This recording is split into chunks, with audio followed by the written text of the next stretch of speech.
Are you sure you want to do this? It's not what I want. It's what honor demands.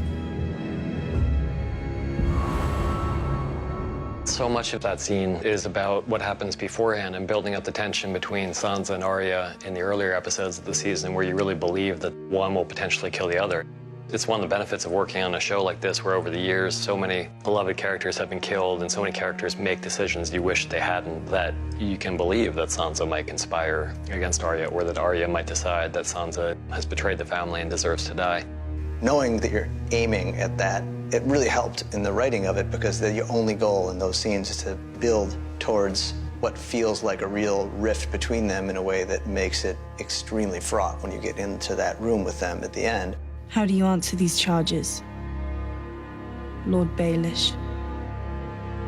I was actually very interested and excited to see what Aiden would do with that moment because it's a moment he's never been in before.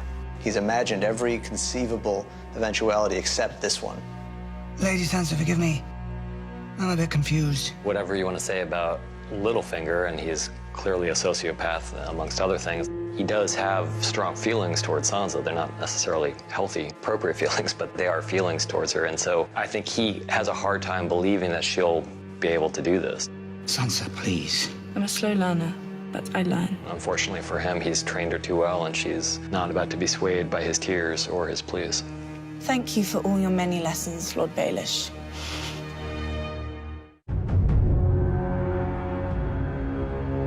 You have 60+ hours at this point of main characters who you hopefully are really invested in.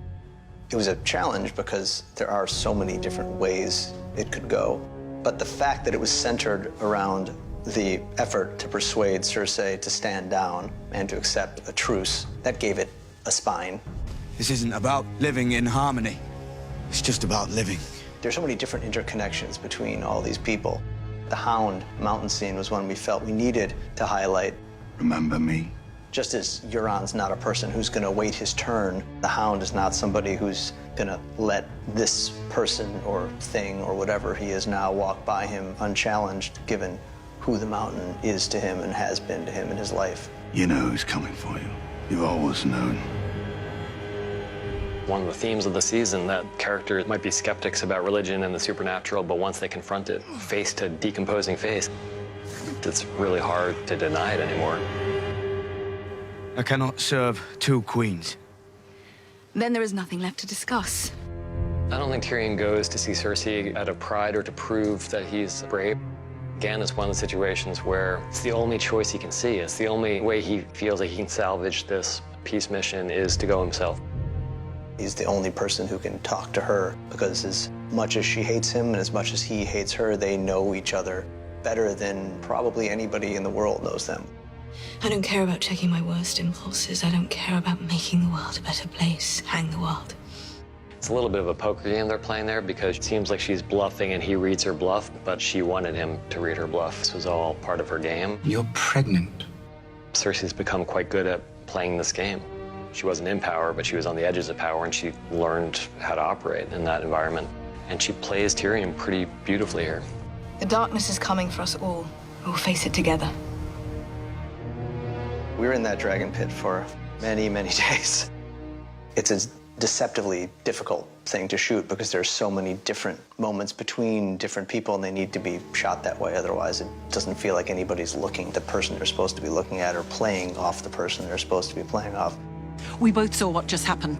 This goes beyond houses and honor and oaths. It's an interesting moment for Brienne because Brienne is so defined by loyalty, but this goes beyond that. Talk to the Queen.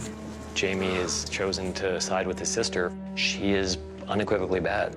Everyone knows this, including Jaime. She's just trying to get him to see beyond that. And tell her what?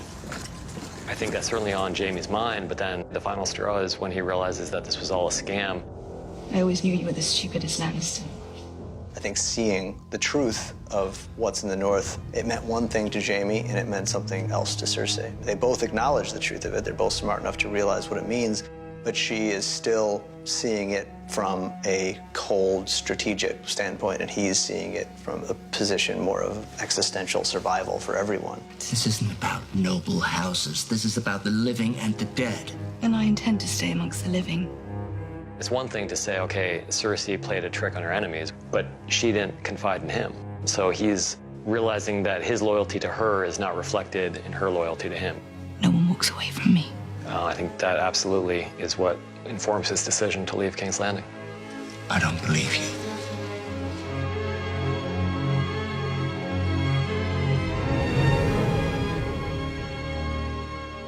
He needs to know the truth. The truth about what? About himself. Jon's not Jon Sand. He's actually, as Bran finally overhears from Lyanna, Aegon Targaryen. And that means he's the rightful heir to the Iron Throne. That changes everything.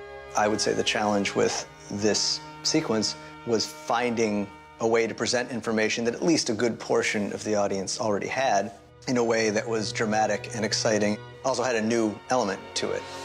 Part of the answer as to how to go about doing that was in the montage, intercut nature of it. It was about making it clear that this was almost like an information bomb that Jon was heading towards. Robert's rebellion was built on a lie. The only way to really emphasize that was to tie those two worlds together cinematically and to have Bran actually narrating these facts over the footage of Jon and of Dany. He's the heir to the Iron Throne.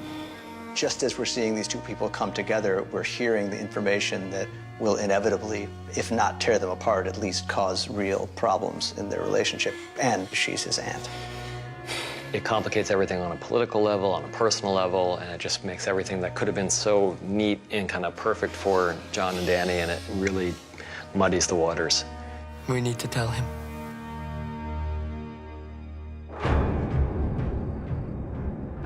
We tried to contrast the various season endings so that they don't feel too similar. So last season we had a pretty triumphant ending with Dany finally sailing west towards Westeros. This one is definitely much more horrific.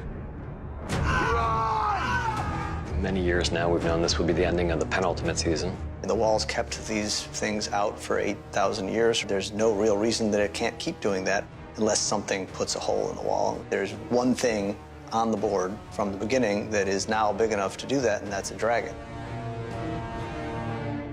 It just started to suggest itself as a logical way forward. We write, and then the wall comes tumbling down, and it's really easy to type those words on. It's really hard for them to make it look good. It needed to be a thing you go out of the season on.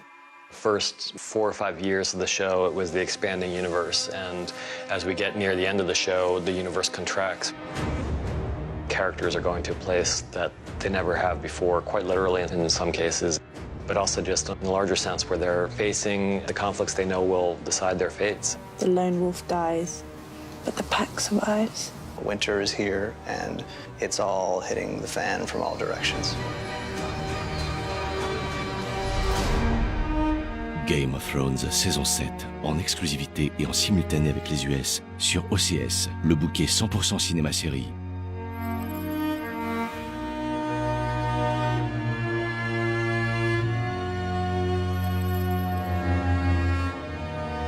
OCS. Vous êtes fan? Nous aussi.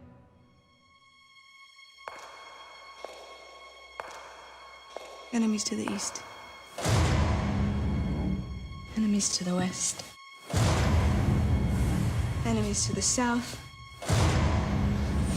Enemies to the north. Whatever stands in our way, we will defeat it. We're the last Lannisters. The last ones who count.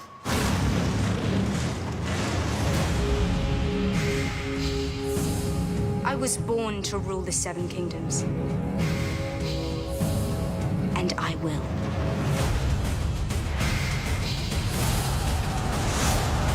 The king in the north! Your father and brothers are gone, yet here you stand. Last best hope against the coming storm.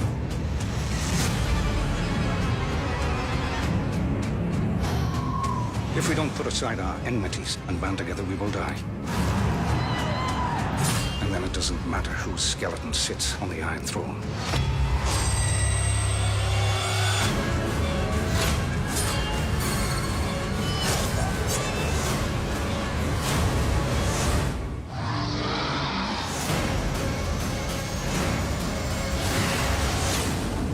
The Great Wall is here.